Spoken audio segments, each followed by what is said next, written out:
Before we get into the video, I have to let you know that my main channel, Tactical Analysis Hub, got terminated due to receiving multiple copyright strikes. I made a new channel where I'll be posting my old videos and will continue to post new videos. Go ahead and subscribe by clicking the link in description. This channel will only be used for Premier League videos. Let's get into the match. Manchester City hosted Arsenal in Etihad Stadium on top of their form. Arsenal are looking to get back in the title race by picking up 3 points against City. Let's take a look at how the home team lined up.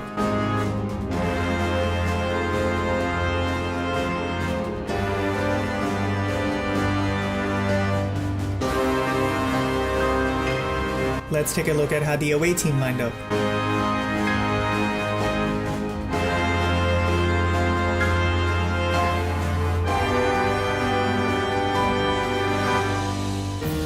Both teams looked 4-3-3 on paper, but they both were playing with a 3-4-3 with two wingbacks on either side of the field. Fernandinho only became an extra center back when Arsenal got near City's box. While for Arsenal, Coquelin was in the center of the back three. City pressed high with high pressure right from the start.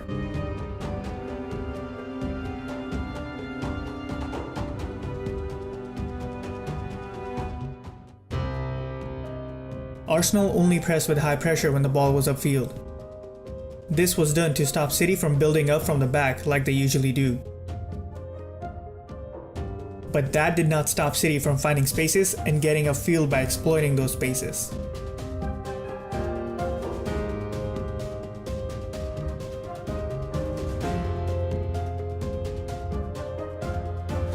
Sterling and Sané stayed wide on their respective flanks. This helped to stretch Arsenal. De Bruyne and Silva both had free roles. More often than not, they stayed on their side of the field, trying to make something happen.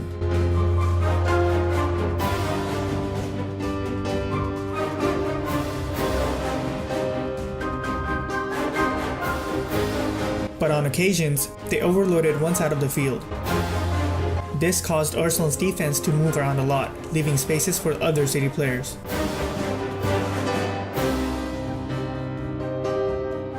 The movement by City players in Arsenal's half was very good.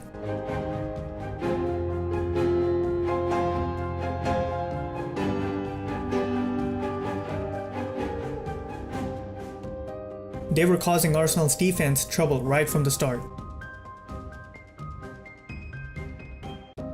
Notice how Silva drags away Koscielny, which allows Otamendi to pass it to Aguero.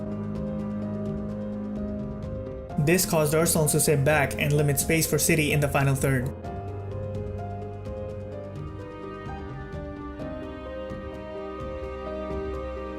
Xhaka men marked Fernandinho all over the pitch.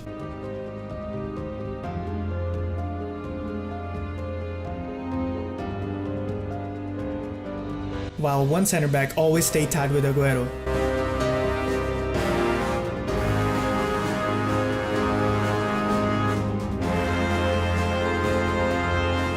Arsenal's wingbacks stayed very high upfield during attacks.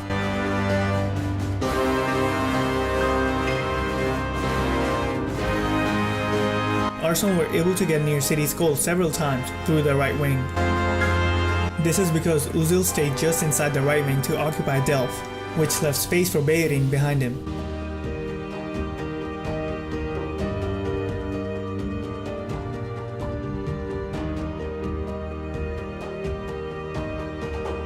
Arsenal continued to use this tactic for a good while.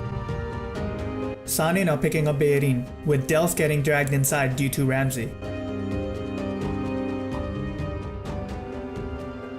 Stretching the opponent near the penalty box is always risky.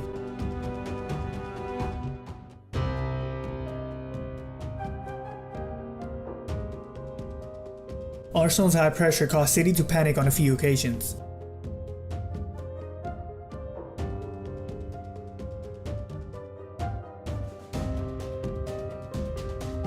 City were able to fix this by asking Sané to track back. Apart from that, Arsenal had one more way to get upfield. They bypassed the midfield by going long, only for Sanchez to bring it down in City's half.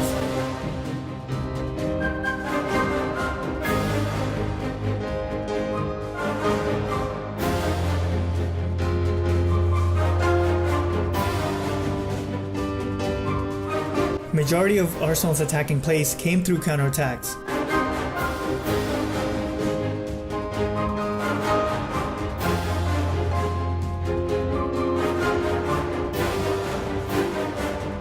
Since City had majority of the ball, they set up in a way that allowed easy ball rotation, which pinned back Arsenal. Aguero often came back to help in defense. Notice how Aguero comes back to nick the ball off Arsenal.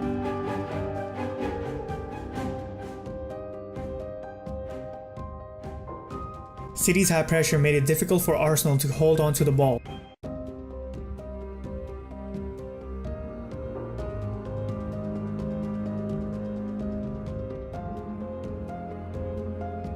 Eventually,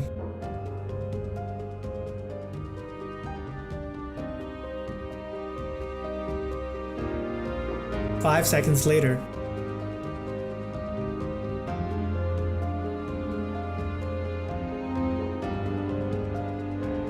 since Arsenal's wingbacks were attacking a lot, City were able to exploit the space on the wings. Notice how Bellerin is caught afield when he was helping in attack. That allowed Sane with space on the left wing. City kept on using the wingbacks to get into wide positions.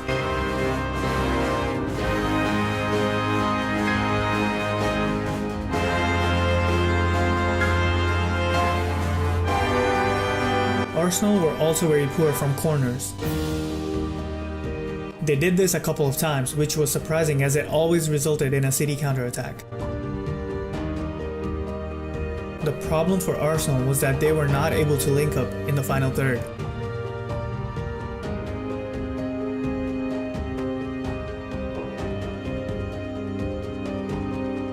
Their pressing was also very shaky on occasions.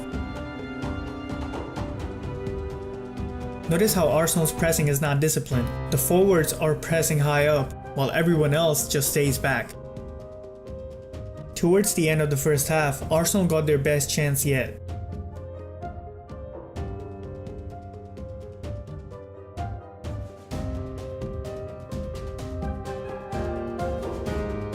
First half ended with City leading. No changes were made to tactics during the halftime. No substitutions were made either. City started the second half just like they ended the first one. They were still getting upfield by stretching Arsenal.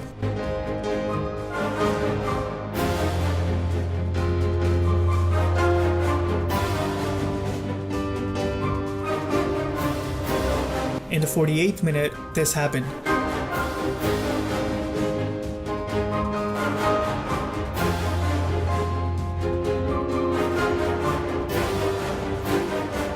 After the goal, Arsenal started pressing with high pressure all over the field.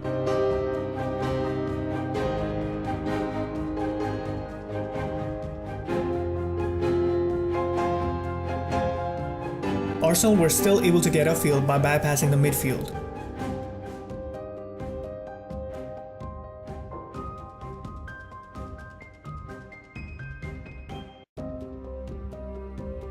The wingers were still helping in attacks.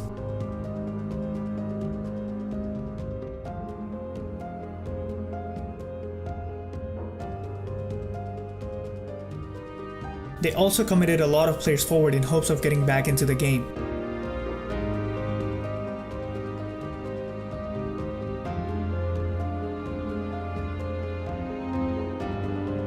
Arsenal were not doing a good job in marking Silva and De Bruyne as they were able to find spaces on many occasions.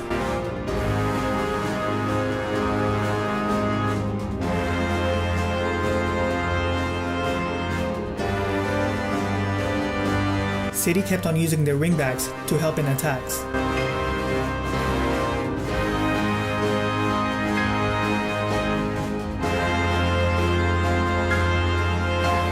Shortly after conceding the goal, Arsenal brought on Lacazette for Coquelin, switching to a back four. City also started to sit back to defend their 2-goal lead.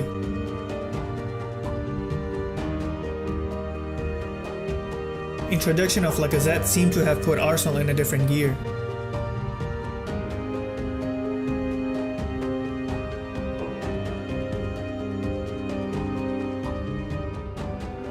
Arsenal started to get into their rhythm while it seemed like City were switching off.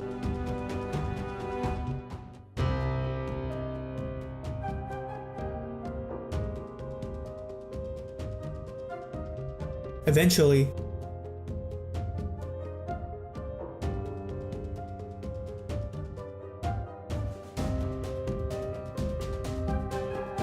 Arsenal were now very much into the game and kept on attacking City.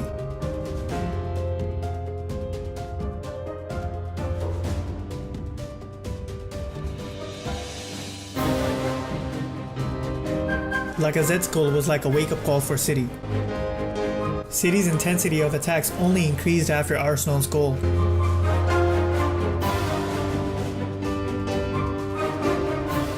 Eventually, no one picks up Silva as Kolasinac is lazy to get back.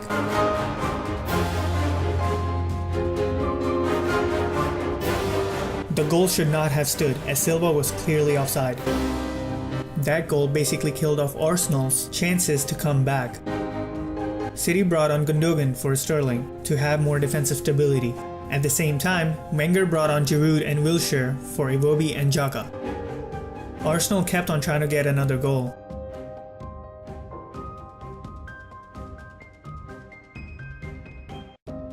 This allowed City to counter a lot more.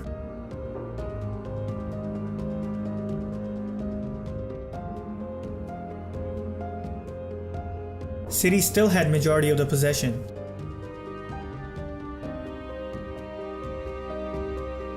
Notice how Silva is going around in circles, just holding on to the ball. This made it even more difficult for Arsenal to get that second goal. The game eventually ended with a 3-1 win for Manchester City. Don't forget to leave a like if you enjoyed and subscribe if you haven't already. Also, how long do you think Wenger can stay at Arsenal? I would love to hear your opinion in the comments below.